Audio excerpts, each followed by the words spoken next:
The deep ડાઇવમાં તમારું સ્વાગત છે. આજે આપણી પાસે જે સામગ્રી છે તે ખ્રિસ્તી ધર્મશાસ્ત્રના સૌથી જટિલ અને રસપ્રદ વિષયોમાંથી એક છે.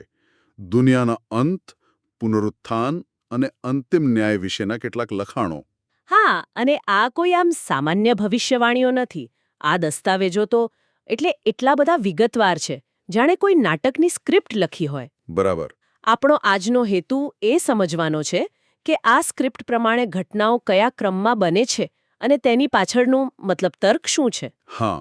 આમાં દૈવી ન્યાય, પ્રેમ અને માનવ પસંદગીની ભૂમિકા જેવા મોટા પ્રશ્નોના જવાબો છુપાયેલા છે. બરાબર. અને આ દસ્તાવેજોની શરૂઆત જ એક મોટા ધમાકા સાથે થાય છે. એક અંતિમ રણશિંગડાનો અવાજ જે બધું બદલી નાખે છે. તો ચાલો ત્યાંથી જ શરૂ કરીએ. આ સાતમું અને છેલ્લું રણશિંગડું વાગે છે ત્યારે બ્રહ્માંડમાં શું થાય છે? આ ક્ષણ બધું જ બદલી નાખે છે. આ વિચારધારા મુજબ યોહાનના પ્રકટીકરણના પુસ્તકમાં જે વર્ણન છે એ પ્રમાણે જેવું સાતમું રણશિંગડું વાગે, આકાશમાંથી મોટા અવાજો જાહેર કરે છે, દુનિયાનું રાજ્ય હવે આપણા પ્રભુ અને તેમના ખ્રિસ્તનું રાજ્ય બની ગયું છે. આ ખાલી એક ઘોષણા નથી, પણ એક શક્તિશાળી કાર્યવાહીની શરૂઆત છે. અને આ ઘોષણા એક મોટા વૈશ્વિક સંઘર્ષના અંતનો સંકેત આપે છે. વૈશ્વિક સંઘર્ષ? તમે શું કહેવા માંગો છો? આ કોઈ યુદ્ધ વિશે છે? એક રીતે હા, પણ આ યુદ્ધ શસ્ત્રોનું નથી, વિચારોનું છે. અચ્છા. આ દસ્તાવેજોમાં કેન્દ્રીય દલીલ એ છે કે શું ભગવાનની આજ્ઞાઓ ન્યાયી છે અને શું મનુષ્યો માટે તેનું પાલન કરવું શક્ય છે. એક તરફ શૈતાનનો દાવો છે કે ભગવાનના નિયમો એટલા કઠોર છે કે કોઈ મનુષ્ય તેનું પાલન કરી જ ના શકે, અને એટલે ભગવાન એક અન્યાયી શાસક છે. ઓકે, તો આ એક પ્રકારનો કોસ્મિક કોર્ટરૂમ ડ્રામા છે જ્યાં ભગવાનના ચરિત્ર પર જ સવાલ ઉઠાવવામાં આવ્યો છે. બિલકુલ. જો શૈતાન સાચો હોય તો એનો અર્થ તો એ થાય કે ભગવાનનું શાસન અન્યાયી છે, કારણ કે નિયમ તોડનારને સજા તો મળવાની જ છે. બિલકુલ. અને કોઈ પણ કોર્ટરૂમ ડ્રામાની જેમ આ કેસ જીતવા માટે સાક્ષીઓની જરૂર પડે છે. અહીં શહીદ સાક્ષીઓની ભૂમિકા આવે છે. આ એવા લોકો છે જેઓ મૃત્યુના ભય છતાં ભગવાનની આજ્ઞાઓનું પાલન કરે છે. એક મિનિટ, આ થોડું વિચિત્ર લાગે છે. ભગવાન જે સર્વશક્તિમાન છે, એમને પોતાના નિયમો સાચા છે એ સાબિત કરવા માટે મનુષ્યના બલિદાનની શી જરૂર છે? એ સીધા જ કેમ સાબિત નથી કરી દેતા? આ એક ઉત્તમ પ્રશ્ન છે.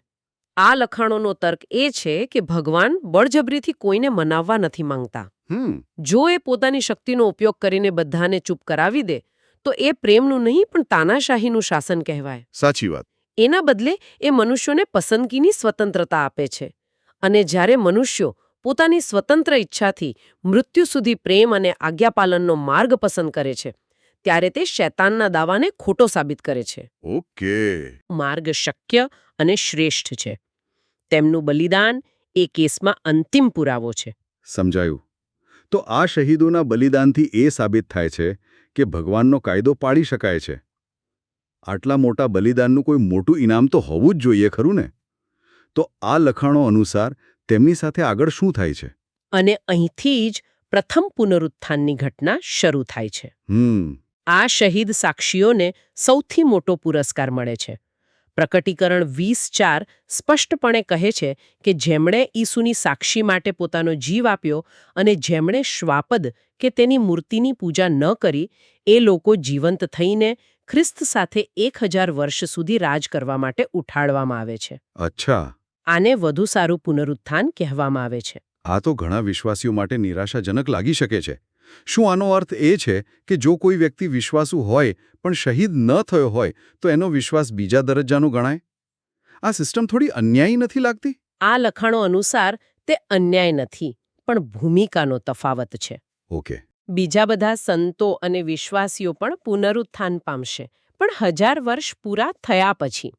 શહીદોને પહેલો લહાવો એટલા માટે મળે છે કારણ કે તેમના બલિદાને જ બીજા બધા માટે ન્યાયનો માર્ગ ખોલ્યો છે. એ સેનાના એવા સૈનિકો જેવા છે જેઓ સૌથી આગળ લડીને વિજયનો માર્ગ મોકળો કરે છે. બરાબર. જ્યારે દુષ્ટોનું પુનરુત્થાન પણ થાય છે, પણ તેને ન્યાયનું પુનરુત્થાન કહેવાય છે, જે સજા માટે હોય છે. ઓકે, આ સ્પષ્ટ થયું, પણ પુનરુત્થાન પહેલા શું? સામાન્ય રીતે એવી માન્યતા છે કે મૃત્યુ પછી સારો આત્મા સીધો સ્વર્ગમાં જાય છે. શું આ દસ્તાવેજો આ વાત સાથે સહેમત છે?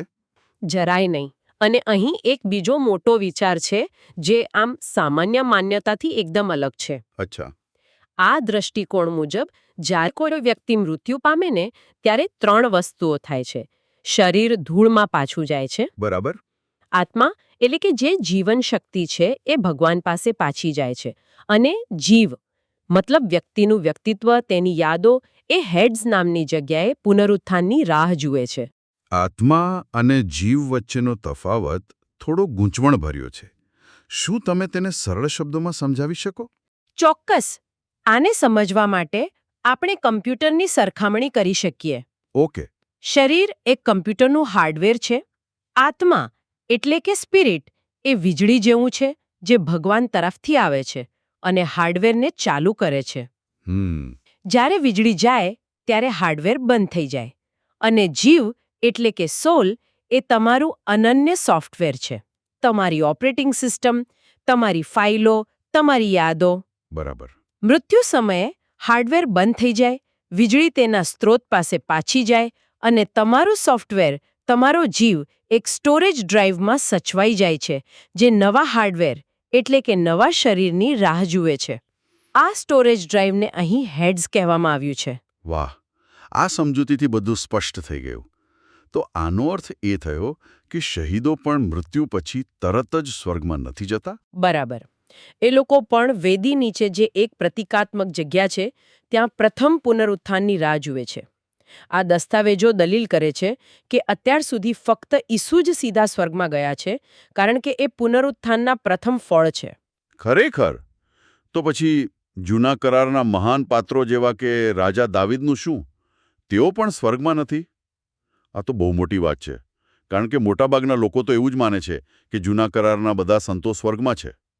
આ લખાણો આ બાબતે ખૂબ સ્પષ્ટ છે. તેમાં સીધો ઉલ્લેખ છે કે દાવીદ સ્વર્ગમાં ચઢ્યા નહોતા. જૂના કરારના શહીદો સહિત બધા જ. એ લોકો ઈસુના બલિદાન અને પુનરુત્થાનની રાહ જોતા હતા. કારણ કે એમના વિના કોઈ માટે પુનરુત્થાન શક્ય નહોતું. ઈસુએ બધા માટે દરવાજો ખોલ્યો. ઠીક છે. તો હવે આપણે ફરીથી ઘટનાક્રમ પર પાછા આવીએ. શહીદોનું પુનરુત્થાન થઈ ગયું છે અને તેઓને સ્વર્ગમાં ઉઠાવી લેવામાં આવ્યા છે. તો પૃથ્વી પર પાછળ કોણ બચ્યું અને ત્યાં શું થઈ રહ્યું છે? આ દસ્તાવેજો અનુસાર પૃથ્વી પર ફક્ત દુષ્ટો જ બચે છે. અને હવે ન્યાયનો સમય શરૂ થાય છે. તેમના પર 7 વિપત્તિઓ રેડવામાં આવે છે, જે ભગવાનના ક્રોધનું પ્રતીક છે. આ સમય દરમિયાન પૃથ્વી પર ભારે વિનાશ અને પીડાનો માહોલ હોય છે. અને આ બધું જ્યારે થઈ રહ્યું હોય ત્યારે પુનરુત્થાન પામેલા શહીદો ક્યાં હોય છે? શું તેઓ આ બધો વિનાશ જોઈ રહ્યા હોય છે? ના, એ લોકો સંપૂર્ણપણે સુરક્ષિત હોય છે. તેમને ગુપ્ત ઓરડીમાં અથવા કાચના સમુદ્ર પાસે રાખવામાં આવ્યા હોવાનું વર્ણન છે. કાચનો સમુદ્ર? હા, આ કાચનો સમુદ્ર શાંતિ અને વિજયનું પ્રતીક છે. એ લોકો ત્યાં ગીતો ગાય છે અને ભગવાનની સ્તુતિ કરે છે. પૃથ્વી પરના વિનાશથી સંપૂર્ણપણે દૂર અને સુરક્ષિત. ચાલો, હવે અંતિમ સજાની વાત કરીએ, જેને આગનું સરોવર તરીકે વર્ણવવામાં આવ્યું છે.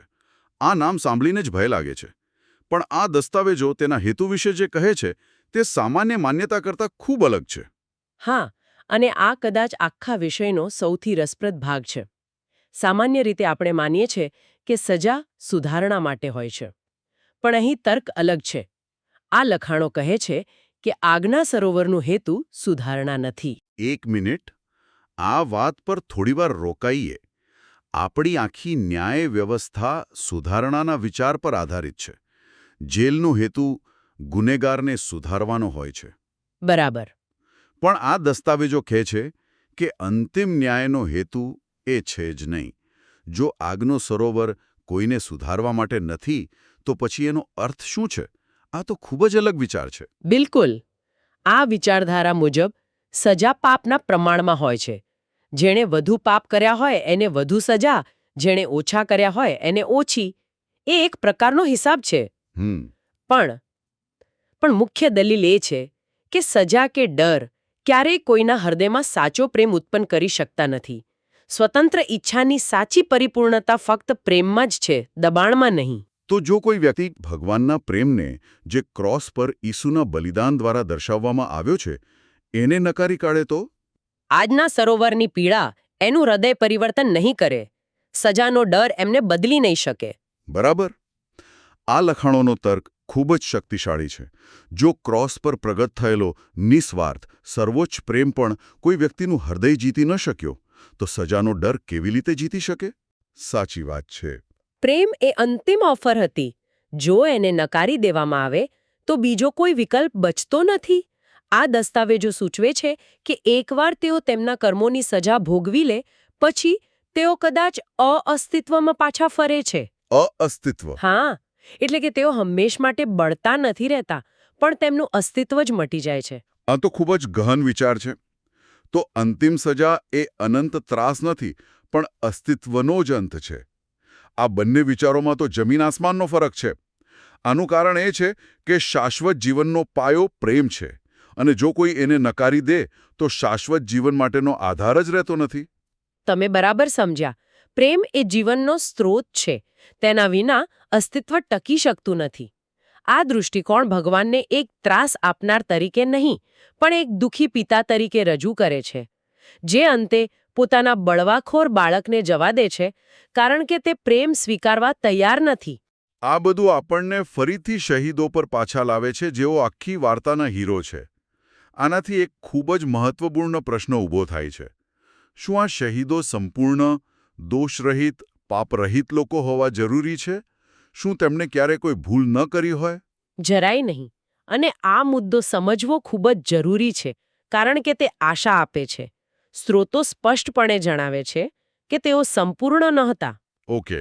ઉદાહરણ તરીકે, એ લોકો પીટરના દંભનો ઉલ્લેખ કરે છે, અથવા પાઉલ અને બાર્નાબાસ વચ્ચેના તીવ્ર ઝઘડાનો. શું તમે એ ઘટનાઓ વિશે થોડું જણાવી શકો, જેથી જેમને ખબર ન હોય એમને પણ ખ્યાલ આવે? ચોક્કસ. પીટર, જે ઈશુના મુખ્ય શિષ્યોમાંના એક હતા, એક સમયે જાહેરમાં યહૂદી ન હોય તેવા ખ્રિસ્તીઓ સાથે ખાવાથી ડરી ગયા હતા, કારણ કે તેઓ બીજા યહૂદી નેતાઓથી ડરતા હતા. આ એક પ્રકારનું દંભ હતો. અને પાઉલ અને બાર્નાબાસ, જેઓ ગાઢ મિત્રો અને મિશનરી સાથી હતા, એ લોકો એક સહાયકને સાથે લઈ જવા બાબતે એટલા ઝઘડ્યા કે તેઓ અલગ થઈ ગયા અને અલગ અલગ રસ્તે ચાલ્યા ગયા. ઓકે. આ બતાવે છે કે આ મહાન લોકો પણ ગુસ્સો, ડર અને મતભેદ જેવી માનવીય નબળાઈઓ ધરાવતા હતા. તો પછી માપદંડ શું છે? જો તેઓ સંપૂર્ણ નથી અને ભૂલો કરતા હતા, તો તેમનું પુનરુત્થાન કેવી રીતે થઈ શકે? અને તેમને આટલો મોટો લહાવો કેમ મળે છે? આ તો વિરોધાભાસી લાગે છે. માપદંડ સંપૂર્ણતા નથી, માપદંડ પ્રેમ છે. પ્રેમ? હા.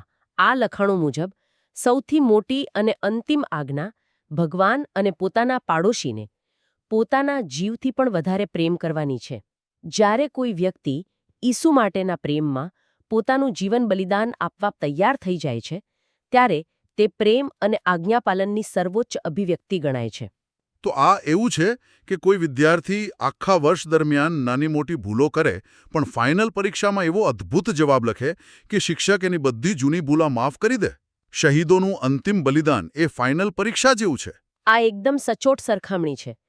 તેમનું અંતિમ કાર્ય, જે પ્રેમનું સર્વોચ્ચ કાર્ય છે, એ સાબિત કરે છે કે તેમના હૃદયની સાચી દિશા કઈ હતી. બરાબર. તે તેમની બધી અગાઉની અપૂર્ણતાઓને ઢાંકી દે છે. અહીં ભાર એ વાત પર છે કે આ પ્રેમ તેમની પોતાની શક્તિથી નથી આવતું. કોઈ પણ વ્યક્તિ પોતાની તાકાતથી મૃત્યુનો સામનો ન કરી શકે. તો પછી આ શક્તિ ક્યાંથી આવે છે?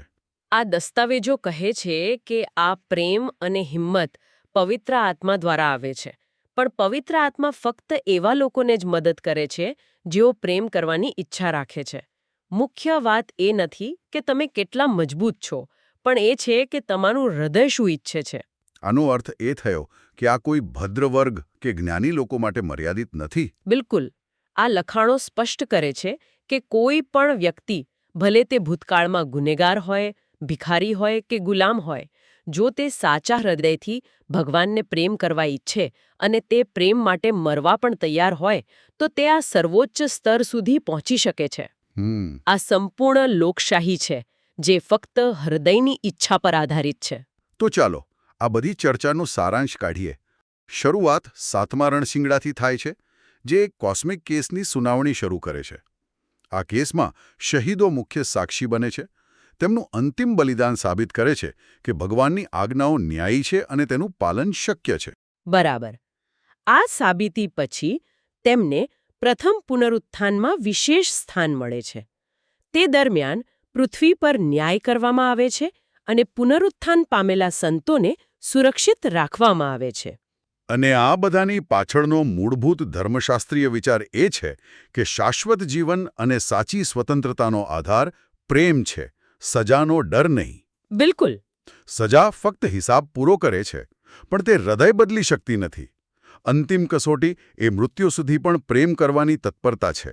હા, અને આ પ્રેમ સંપૂર્ણતાની માંગ નથી કરતો, પણ સંપૂર્ણ સમર્પણની માંગ કરે છે. એ જ બાબત બધું નક્કી કરે છે. આ ચર્ચા આપણને વિચારવા માટે એક અંતિમ અને ખૂબ જ રસપ્રદ મુદ્દો આપે છે. આ સ્ત્રોતોમાં એક જગ્યાએ એવો ઉલ્લેખ છે કે ભગવાને આ શહીદ સાક્ષીઓની એક નિશ્ચિત સંખ્યા નક્કી કરી છે, અને એકવાર એ સંખ્યા પૂરી થઈ જાય પછી જ આ બધી અંતિમ ઘટનાઓ ગતિમાં આવે છે. આ એક ખૂબ જ વિચિત્ર વિચાર છે. આ એક પ્રશ્ન ઊભો કરે છે. એક વૈશ્વિક યોજના માટે કોઈ કેલેન્ડરની તારીખ પર નહીં, પરંતુ પ્રેમ અને બલિદાનની માનવીય પસંદગીઓની ચોક્કસ સંખ્યા પૂર્ણ થવા પર નિર્ભર રહેવાનો અર્થ શું છે? એનો અર્થ એ છે કે બ્રહ્માંડનું ભવિષ્ય ક્યાંક આપણા જેવા સામાન્ય લોકોની પસંદગીઓ પર ટકેલું છે. આ વિશે વિચારતા રહેજો.